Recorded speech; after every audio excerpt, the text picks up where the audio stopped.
Bueno, siendo exactamente las 7:04, muchas gracias a todos por estar conectados a esta hora de la mañana. Y hoy día les voy a hablar de un paper que salió publicado en agosto en el VGA, que habla justamente de la ablación química del grupo de aneurismas pericapsulares de bloqueo de PENC con alcohol al 95% para el alivio del dolor y la calidad de vida en pacientes con artrosis de cadera. Este fue un ensayo prospectivo, doble ciego, aleatorizado y controlado. Esta es la primera autora, Malgorzata Reisner, es anestesióloga del Departamento de Anestesiología y Terapia Intensiva del Hospital de Poznań, de la Universidad de Ciencias Médicas, en Polonia. Tiene en total 45 publicaciones, en general relacionadas con anestesia regional y dolor. A modo de introducción, y muchos de nosotros ya vamos a ir para allá en un par de años más, un par de décadas, la artrosis de cadera, a mí me toca ver varios de estos pacientes en el poli de dolor. Claramente altera la calidad de vida y la independencia funcional de los pacientes. Y muchas veces en la clínica de dolor nos vemos enfrentados, ok, ya los pacientes vienen con analgésicos, sin embargo, la efectividad de los analgésicos es bastante limitada y el paciente, pese a que uno empieza con aumento de las dosis, por ejemplo, ya de opioides, el paciente persiste con este dolor. Así que dentro de las herramientas que uno tiene por un lado, ok, le voy a hacer un bloqueo, pero los bloqueos uno sabe que tiene una efectividad que no es mucha, y lo otro es que si le hago un bloqueo, probablemente el tiempo en el que va a tener alivio del dolor del paciente también va a ser bastante limitado. Y la otra opción, que finalmente es la opción definitiva, es que el paciente se someta a una artroplastia de cadera. Sin embargo, no todos los pacientes, por un lado, van a tener un acceso pronto a poder tener una resolución quirúrgica de su patología, o otro grupo de pacientes finalmente va a tener distintas comorbilidades que no lo va a hacer susceptible a tener este tipo de evento quirúrgico en su vida. A modo de introducción, también para que los que no tienen mucha familiaridad con respecto a los procedimientos neuroablativos, que finalmente es ir a destruir el nervio, uno puede hacer estos tipos de procedimientos mediante tres técnicas. Uno es una ablación química, mediante alcohol o fenol. Antiguamente también se ocupaba el glicerol, yo no lo alcanzo a ocupar, pero en la actualidad que ocupamos, alcohol o fenol. Y de repente las preferencias de uno u otro queda mucho a criterio individual. El alcohol tiene un poquito más de duración con respecto al fenol. Y la otra forma de hacer una ablación del nervio es hacer una radiofrecuencia térmica, vale decir, aumentar la temperatura a 80 grados Celsius, en el caso de radiofrecuencia convencional, y con la punta de la aguja, como se aumenta la temperatura, se destruyen las fibras nerviosas. O lo otro es ir a congelar el nervio, con una crioneurolisis. Esas son las tres técnicas que nosotros tenemos actualmente para poder hacer un procedimiento neuroablativo. Estos procedimientos neurolíticos yo los asemejo mucho a una bomba atómica, porque finalmente uno no va a discriminar si uno está lesionando una fibra sensitiva o una fibra motora. Por lo tanto, hay que tener mucho ojo con respecto a qué tipo de técnica voy a ocupar y en qué nervio lo voy a realizar. Y ya muchos de nosotros lo ocupamos, y sobre todo en anestesia regional. Gracias, Pablo, por estar acá. El bloqueo de PENC. El bloqueo de PENC tiene la finalidad de ir a bloquear, o en este caso, ir a lesionar con una nervación química las fibras sensitivas de la cadera, no así afectando la parte motora. Y dentro de ellos tenemos, por la parte anterior de la inervación de la cadera, tenemos el nervio femoral, el obturador y el obturador accesorio. Pero también, y muchas veces se nos olvida, y no está tan estudiado con respecto o tan validado el hecho, cuando uno hace una radiofrecuencia o una neurolisis de las fibras sensitivas de la cadera, uno generalmente está pensando en la parte anterior. Pero también está la parte posterior, que fue escrita en el año 2021, y justamente en pacientes, por ejemplo, que tienen una fractura de cadera y que no pueden ser sometidos a una cirugía. Y acá está cómo se realiza la técnica, no voy a entrar en detalle en aquello, si no vamos a perder mucho tiempo. Y quería sacar este artículo de revisión del VGA del 2024 que justamente habla con respecto a la anatomía de las fibras sensitivas que dan la sensibilidad finalmente a la cadera, tanto por anterior, que es lo que escribí previamente, y por posterior, que está el nervio glúteo superior, inferior y el nervio cuadrado femoral. Vale mucho la pena leerse esta revisión, es bastante atingente y súper buena. Ahora entrando de lleno al artículo que vamos a hablar hoy día con respecto a los objetivos del estudio, son principalmente dos. Por un lado, ver la eficacia y seguridad de hacer un bloqueo neurolítico a nivel de la parte anterior de las ramas sensitivas de la cadera. Vale decir, hacer un bloqueo de PENC. Entonces se comparó el alcohol, etanol al 95%, versus un procedimiento simulado que en vez de alcohol se le inyectaba suero fisiológico. La foto que ven a su costado derecho también es una revisión súper sucinta del JAMA, que también está bastante buena y fue publicado recientemente en junio. La hipótesis del grupo de trabajo era que al hacer la alcoholización, los pacientes efectivamente van a tener una disminución de su dolor. Por lo tanto, si tiene una disminución de su dolor, también disminuye el consumo de opioides, y por ende, uno tiende a pensar de que aumentaría la calidad de vida de estos pacientes, retornando más a su funcionalidad previa. Y esta técnica regional, uno pudiese meterla dentro de la analgesia multimodal, no tan solo con los fármacos que nosotros ocupamos, que previamente dije que tenía efectividad bastante limitada y los pacientes persisten con dolor, y uno empieza a aumentar las dosis de opioides, etc. Y uno pudiese pensar en hacer estos procedimientos en estos pacientes. Dentro de los métodos, el diseño del estudio fue en un solo centro, con un doble ciego. Tanto los investigadores como los pacientes eran totalmente ciegos a la intervención que se hacía. Y se le autorizaron en dos grupos. Un grupo que iba a hacerse la neurolisis y otro grupo placebo, un procedimiento simulado. Fue incluido en el Clinical Trials en octubre del 2023. Y los criterios de inclusión fueron pacientes, obviamente, con artrosis de cadera, que eran vistos por la unidad de dolor del Hospital Clínico de Jesús de la Universidad de Ciencias Médicas de Poznan, en Polonia, y los pacientes ya eran refractarios a tratamiento farmacológico y tenían una escala numérica del dolor mayor a 3 o mayor o igual a 4. Y en cuanto a la exclusión, tenían tres criterios de exclusión. Uno era pacientes que eran dependientes de opioides, lo otro, un cáncer activo, y finalmente pacientes con alteración de la cognición, con demencia. El modo de aleatorización se ocupó este programa, el Inquiry, y se hizo una randomización unos a uno, con un N total en cada grupo finalmente de 50 pacientes. 50 en el grupo neurolisis, 50 en el grupo de procedimiento simulado. Esta randomización se hacía previa a un bloqueo diagnóstico. Acá quiero hacer un paréntesis nuevamente. Cuando uno hace un procedimiento en dolor, uno en general hace dos tipos de procedimiento. Un bloqueo que va a ser diagnóstico, y si es que el paciente efectivamente tiene un buen alivio del dolor, y acá depende de donde uno lo lea, pero uno tiene generalmente un punto de corte de más de un 50%. Si uno tiene un punto de corte de más de un 50% de alivio del dolor con un bloqueo diagnóstico, uno eventualmente puede pensar en hacer un procedimiento ya más avanzado como una neurolisis. El enmascaramiento, como les dije, fue doble ciego el estudio, y había otro investigador que fue independiente del análisis de los resultados, que hizo un sobre cerrado con la randomización de los pacientes. Y esto, cuando el paciente iba a hacerse el procedimiento, finalmente se abría y se veía a qué grupo finalmente iba a quedar. ¿Al grupo de alcoholización o al grupo placebo?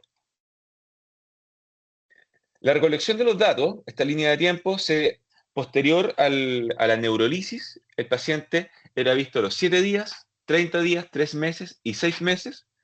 Por lo tanto, se hizo una evaluación seriada de la seguridad y la eficacia del procedimiento. Como les dije previamente, se hacía un bloqueo diagnóstico, y acá ellos describían que se hacía con un transductor lineal en los pacientes que eran delgados, lo cual también lo hemos hecho, este bloqueo de PEN con un transductor lineal, y en pacientes con un IMC más prolongado no tenían un punto de corte, ocupaban un transductor curvo. Y acá, cuando se hacía un bloqueo diagnóstico, con el fin de ver efectivamente que la aguja estaba en una buena posición, se inyectaban 1 o 2 ml, se veía que tenía una buena difusión por debajo del tendón del psoas, la solución inyectada, y ellos describieron que se ocupaba ropivacaína o bupivacaína, 5 ml en esas concentraciones, de 0,2 a 0,5 en el caso de la ropivacaína y 0,25 a 0,5 en el caso de la UPI. Entonces, neurolisis versus simulación, luego que el paciente se hacía este bloqueo diagnóstico, se evaluaba una semana posterior y se veía si el paciente efectivamente tuvo más de un 50% de alivio del dolor por al menos 6 horas posterior a este bloqueo diagnóstico. Y luego se hacía la neurolisis en el caso de que esto haya sido positivo.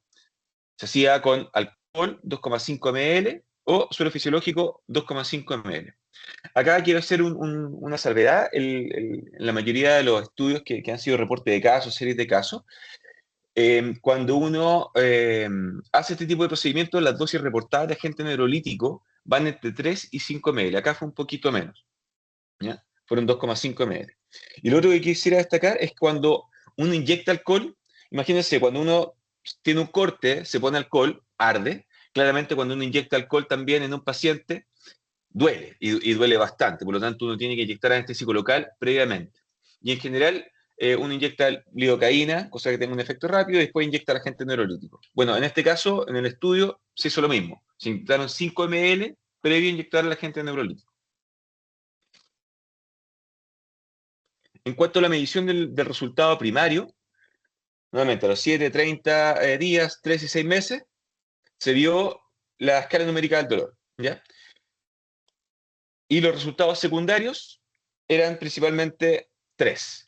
El consumo diario total de equivalentes de morfina, si el paciente tuvo o no un daño neurológico, y también cómo afectaba el realizar el procedimiento en la calidad de vida del paciente. Y se hizo este cuestionario que es el EQ5D5L, que ve finalmente la calidad de vida. Mientras mayor número tenga, mayor puntaje tenga, peor la calidad de vida. Y evalúa la movilidad, el autocuidado, las actividades diarias, el dolor y desconfort, y ansiedad y depresión. El tamaño muestral fue enfocado en la disminución del objetivo primario, que en este caso era el dolor. Y este N fue basado en una corte de este mismo grupo de pacientes con artrosis de cadera que habían recibido un bloqueo PENC diagnóstico previamente, con evaluaciones seriadas al mismo tiempo que este estudio, y se hizo un modelo de ANOVA para medidas repetidas, de análisis de varianza. Asumiendo un alfa de 0,05 y un poder de 0,8, con el objetivo de detectar una diferencia del 25% en las caras numéricas del dolor. Así que el N total que tenía presupuestado era 94 pacientes, pero finalmente se recolectaron 100 pacientes, 50 por grupo, por las eventuales pérdidas que pudiesen tener durante este. En cuanto al análisis estadístico, se hizo un análisis con intención de tratar, con un diseño de superioridad. Se intentaba demostrar que efectivamente cuando uno ponía alcohol a nivel del bloqueo de PENC, los pacientes sí efectivamente tenían un mayor alivio del dolor. Todos los pacientes completaron las evaluaciones, por lo tanto no hubo que hacer una... se me olvidó el nombre estadístico, pero es como se me olvidó. Anyway, quizás ahí nos puede complementar, pero es como imputación, eso, imputación de datos faltantes. El análisis estadístico fue mediante el software GraphPad. Se hizo prueba de Shapiro para ver la distribución de las variables, si era normal o no normal, para finalmente hacer los test estadísticos. Para ver la diferencia entre los grupos, se hizo la prueba de Mann-Whitney para distribución no normal y la prueba de T para datos de distribución normal. Las variables categóricas, se ocupó la prueba de Crustal-Wallis. Se hizo un análisis de tabla de contingencia con la prueba exacta de Fisher. Y se ocupó ANOVA para el análisis de medidas repetidas en el tiempo, ya que muchas de estas mediciones se veía la diferencia en el mismo paciente. Entonces, con pruebas seriadas en el tiempo. En caso de haber diferencia entre los grupos, se hizo una prueba adicional de Tukey, que ahí desconozco el detalle de esta. Se presentaron los datos con distribución normal, promedio de desviación estándar, con distribución no normal, mediana y rango intercuartil, y una P menor de 0,05 fue el resultado estadísticamente significativo. ¿Cuáles son los resultados? Y yo creo que acá un poco la relevancia de este estudio. Bueno, se evaluaron para inclusión dentro del estudio 142 pacientes inicialmente, se randomizaron 123. Finalmente, 7 pacientes en un grupo no tuvo un buen alivio del bloqueo diagnóstico, 5 en otro grupo, y pérdida en el seguimiento, 4 y 7 en un grupo y versus otro. Finalmente se analizaron 50 pacientes en cada uno de los grupos. Y se obtuvieron todos los datos de las mediciones en cada paciente. Solamente para demostrar acá en esta tabla que no había una diferencia significativa entre los grupos, tanto en edad, índice de masa corporal, el género, la duración del dolor, ¿qué tal? La dosis de morfina equivalente diaria, etc. El resultado primario, que finalmente fue ver cómo afectaba la neurolisis y el dolor, como pueden ver en el gráfico de su izquierda, antes de la neurolisis los pacientes tenían un dolor promedio más o menos 6, 7. Y 7 días posterior a la neurolisis, el grupo que había recibido efectivamente el tratamiento tenía una disminución considerable del dolor y ya en la escala numérica del dolor tenía un dolor promedio de alrededor de 3. Y esto se mantuvo en el tiempo, tanto los 7, 30 días, 3 meses y 6 meses. Entonces el concepto de esta diapositiva son dos. Uno es que los pacientes efectivamente que recibían el procedimiento tenían menos intensidad del dolor y este efecto era sostenido en el tiempo. El resultado secundario, que era con respecto al uso de opioides, también, o sea, si un paciente tenía, y esto lo voy a extrapolar un poco a lo que hacemos en dolor, uno muchas veces es súper bueno para prescribir un medicamento, que le dejo el opioide, ya, pero ¿cuándo se lo saca? Entonces, en este estudio demostraron efectivamente que si el paciente tenía menos dolor, empezaban a retirar los medicamentos, los opioides. Y también, nuevamente, acá dos conceptos, menor consumo, posterior al procedimiento y un efecto sostenido en el tiempo. Y lo mismo pasaba con respecto a la calidad de vida. Tenían menor puntaje en este cuestionario y también su efecto era sostenido en el tiempo. A modo de discusión, el bloqueo de Penck, este es el libro del 2022 justamente del doctor Penck, de bloqueo en anestesia regional y dolor. Es tremendo libro. Ahí está descrita la técnica, no voy a entrar en mayor detalle, pero todos lo conocemos. Por debajo del tendón del psoas, inyectar la solución anestésico local, en este caso el agente neurolítico, que inyectaron 2,5 ml de alcohol. La neurolisis, por lo tanto, de estas ramas articulares, en este estudio se vio que tenía un alivio significativo y sostenido del dolor, reducción del consumo de opioides, mejoraba la calidad de vida y otro punto importante es que no provoca un daño nervioso secundario. Uno siempre cuando hace una alcoholización, o por lo menos nosotros en el grupo de dolor siempre le explicamos a los pacientes que eventualmente esta gente puede difundir y puede tener una alteración motora. Por lo tanto, hay que tener una buena justificación finalmente para poder hacer este procedimiento y que el paciente también acepte ese riesgo. Esto, en cuanto a la neurolisis, no es tan nuevo. Bueno, este es un case report del año 2024, pero ya han salido una serie de casos. Y acá, por ejemplo, un paciente que tenía metástasis a nivel de la cadera. ¿Ya? El paciente no era posible que fuese sometido a una cirugía, así que se hizo una alcoholización con un buen alivio del dolor. Otros case reports en pacientes con fractura de cadera, también que no eran sometidos a cirugía, se hacía localización de las ramas articulares. Y este otro artículo del año 2019, también en la misma línea, en cuidados paliativos, con una fractura en hueso patológico a nivel de la cadera. Sin embargo, si uno ve ahora la evidencia de este estudio, este es el primer estudio que es doble ciego, que es aleatorizado y que es placebo controlado. Se hizo un bloqueo simulado del procedimiento. Por lo tanto, tiene un buen peso en cuanto a la evidencia para soportar este bloqueo en pacientes con artrosis de cadera. Y este mismo grupo también estudió lo mismo con los nervios geniculados. Muchos de nosotros que hacemos dolor crónico y ustedes de regional también, uno está pensando eventualmente en hacer procedimientos a nivel de la rodilla, están los nervios geniculados. En este grupo específicamente, clásicamente se han descrito tres nervios, el geniculado supremedial, superolateral y el inferomedial, pero en este grupo también hizo el nervio fibular recurrente. pero no es recurrente. También demostrando lo mismo que demostró en el bloqueo de PEN, un alivio significativo del dolor, reducción del consumo de opioides, mejora en la calidad de vida y sin daño nervioso secundario.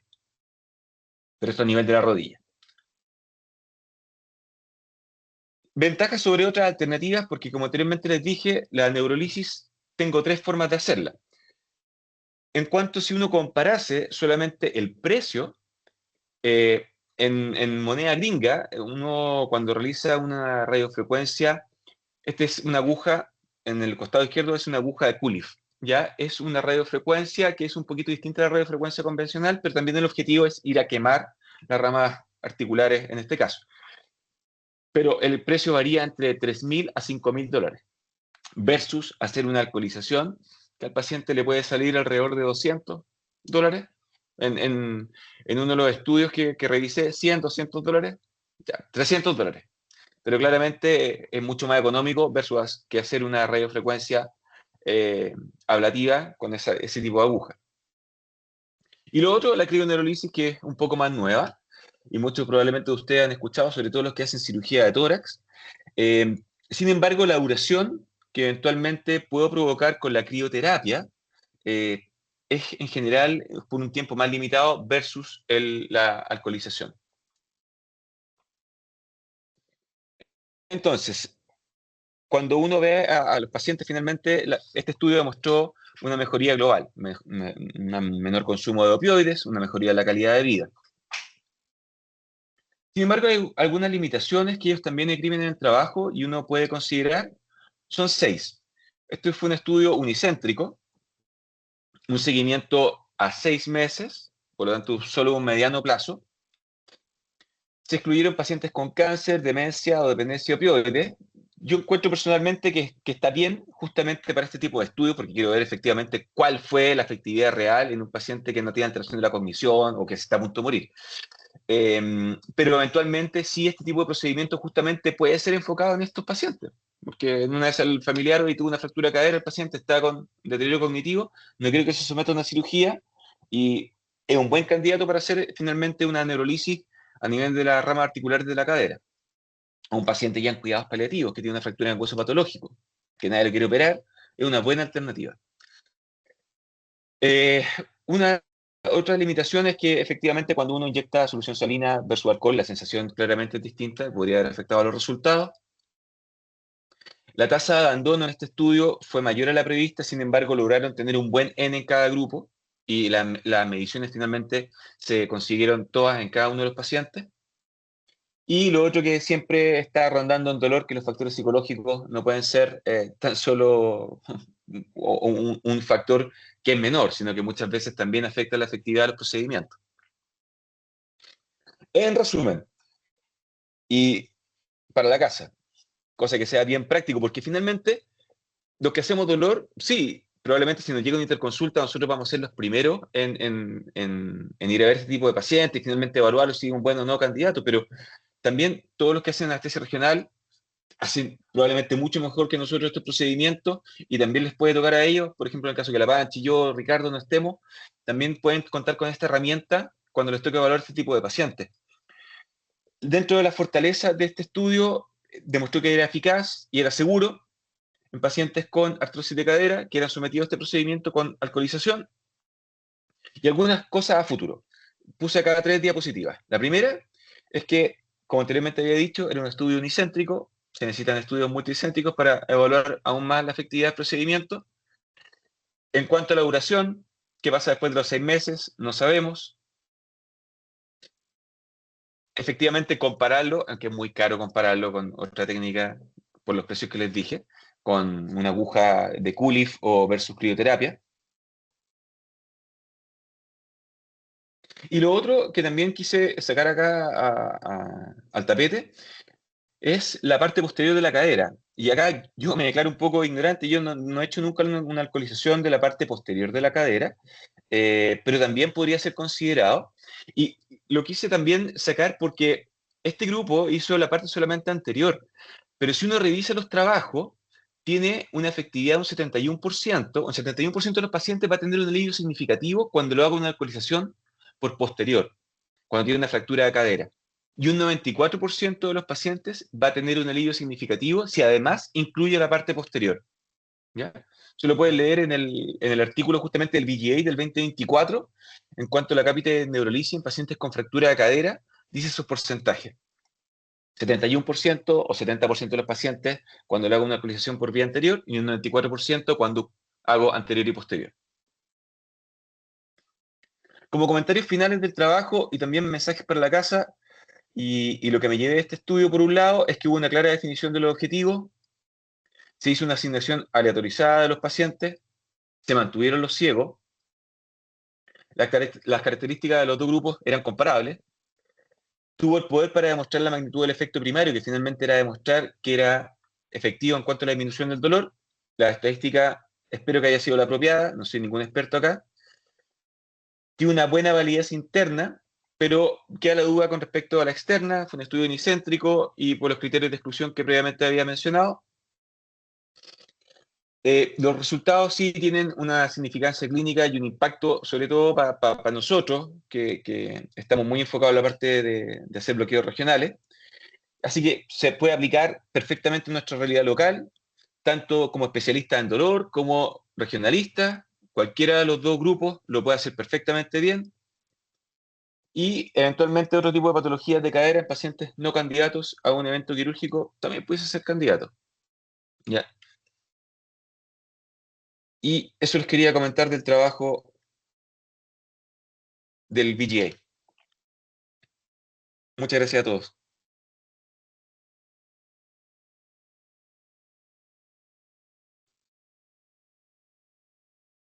No sé si hay algún comentario. Quizás lo dije mal, pero es imputación, ¿no es cierto? Imputación de los datos faltantes. Sí. Perfecto.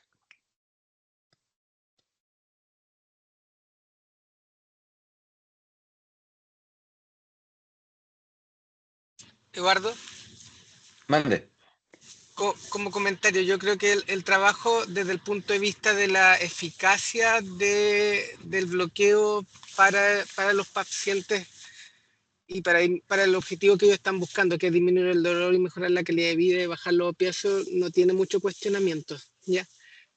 Lo que hay que tener solo cuidado es que obviamente con 50 pacientes por lado las probables complicaciones que uno pudiera esperar pueden estar subrepresentadas, ¿ya? Entonces yo creo que es la única debilidad que puede tener el trabajo y que al mismo tiempo no es una debilidad porque uno tiene que con el conocimiento ir avanzando de forma progresiva. Primero tenemos que ver si es efectivo. Si es efectivo contra qué en este momento, contra nada. Después probablemente habrá que ver si es efectivo contra otras técnicas o otras alternativas. Puede que sea mucho más efectivo estar haciendo un bloqueo de este tipo cada un año que estar operando un paciente. Hay que ir viendo ciertas alternativas. El otro paso es ir viendo cuáles son los posibles efectos adversos también. No es lo que ellos se plantearon como objetivo final, pero hay que ser súper claro, con 50 pacientes por lado en términos de neurolisis, uno tiene que todavía ser cauto en términos de poder explicar al paciente que siempre existen riesgos, no que existe riesgo cero. De todas maneras. Volver a un comentario, René. ¿Pablo tenía la mano levantada? Sí, oye, súper súper buena tu presentación, Eduardo, y gracias, bueno, por haberme dicho que iba a presentar este tema en esta reunión. Oye, una pregunta, ¿tú has hecho este procedimiento? Sí. ¿Un EMPENG? Pacientes, sí, fractura de cadera. Ya, Fractura de cadera esa, que no lo han querido operar, lo hemos hecho. No me ha tocado acá en San Carlos, pero en Marcoleta sí lo he hecho. sí, porque hay un par de cosas como unas particularidades de este bloqueo, como en particular que creo que quizás puede ser difícil como extrapolar esto a todos, pensando en que todos los que hacemos esta cuestión sabemos que hay pacientes que se les ve súper bien y que se ve perfecto y uno queda como súper seguro, y hay otros que es muy, muy difícil verlo. Y de repente podéis estar súper perdido. Estoy pensando en hacer un bloqueo de estas características, donde de repente podéis, no sé, pues hacer otra cosa. Oye, y lo otro es que tú no ves el nervio habitualmente, sino que ves como el sector. Entonces, yo me imagino que necesitas un nivel como de expertise como un poquito mayor, pensando en no tener como embarrada, digamos. quizás lo hacen como poco aplicable en todos los contextos. Quizás por eso en algunos pacientes ocuparon el transductor lineal, el otro el curvo, o sea, si usaron el lineal, sospecho que eran pacientes más flacos, donde las estructuras se Flaquito. veían mejor también. Y esto tú lo podéis ver, no sé, pues cuando tú has hecho, yo te he visto, por ejemplo, no sé, un hilo inguinal, se ve súper bien el nervio. O otros nervios que tú los ves bien, aquí no te va a pasar eso. Entonces, no sé qué opináis tú de Sí, cómo, ok, acá lo que presentaron les creo perfecto, pero tú dices, ¿lo podemos aplicar en general a todos? Puta, me quedan mis dudas. sí, yo creo que sí, sería cauto, sin lugar a dudas, y eventualmente lo que uno puede hacer, si es que estáis muy perdido con ecógrafo, pero así muy perdido, podría ser una técnica híbrida entre rayo, que acá voy a mostrar, perdón, voy a mostrar un poquito rayo y hacerlo con ecografía. Pero claro, ahí sí necesita una persona con ojo entrenado en finalmente rayo. Está acá. eh, Claro, termina no, siendo más está más operador bajito. dependiente Oh, probablemente que otros. sí, sí. ¿Cachai? Acá ocuparon una técnica híbrida. Sí, lo que tú mencionabas, Pablo. Sí, yo, por ejemplo, acá también me gustaría tener otro ojo si es que, por ejemplo, hiciese el abordaje posterior, porque no lo he hecho. Entonces, está cerca del ciático, me da miedo echarme el ciático. Probablemente también lo haría con otra persona y eventualmente también con otro tipo de imágenes. Sí, totalmente atingente de tu comentario, Pablo. Muchas gracias. No, gracias a ti. Y, Panchi, Hola, buenos días a todos. Gracias, Edu. Súper entretenido. En lo personal me entretuve mucho. Acá no hicieron obturador, que es una cosa que nosotros a veces sumamos. mm, Eh, en relación al comentario, Pablo, por lo mismo nosotros como dolor generalmente hacemos estos procedimientos en pacientes con cáncer o con fracturas mm, donde están postrados, donde te comes un poco en la complicación del alcohol. A mí me hubiera gustado un grupo extra, y no sé si se te ocurrió, Edu, pero mm. 2,5 de alcohol previo a infiltración de anestésico local, como que, pucha, no sé, como que creo que está súper diluido. Entonces a mí me hubiera gustado un grupo solo con anestésico local y corticoide, porque nosotros lo vemos diariamente, que a veces hacemos procedimientos con solo anestésico local y corticoide y puede durar incluso más de un año. Entonces, así como qué tanto efecto es el alcohol o qué tanto efecto fue el del procedimiento. Porque 2,5 de alcohol, como repito, diluido previo con anestésico local, chuta, en un PEG se me hace bastante poco y no sé, pues, no sé si lo pensaste Sí, sí. como ese eh, grupo, eh, eh, porque es poco alcohol diluido, entonces quizás el anestésico local es el que está haciendo el efecto. sí, es poco el alcohol.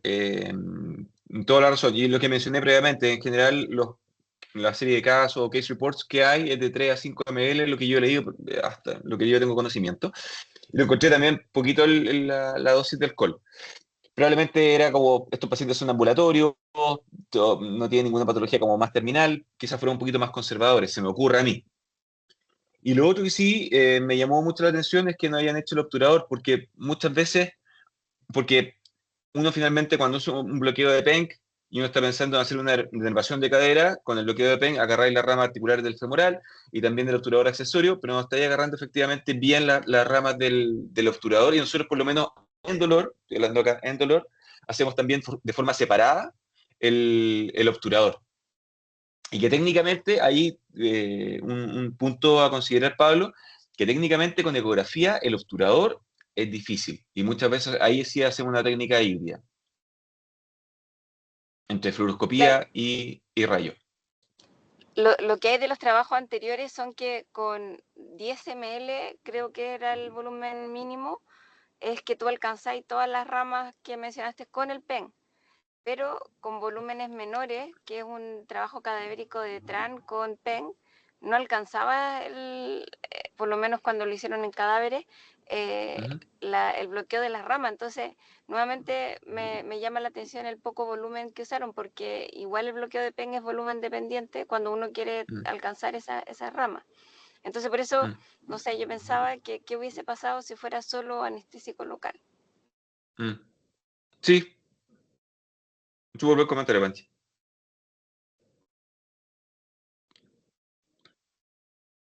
¿Algún otro comentario?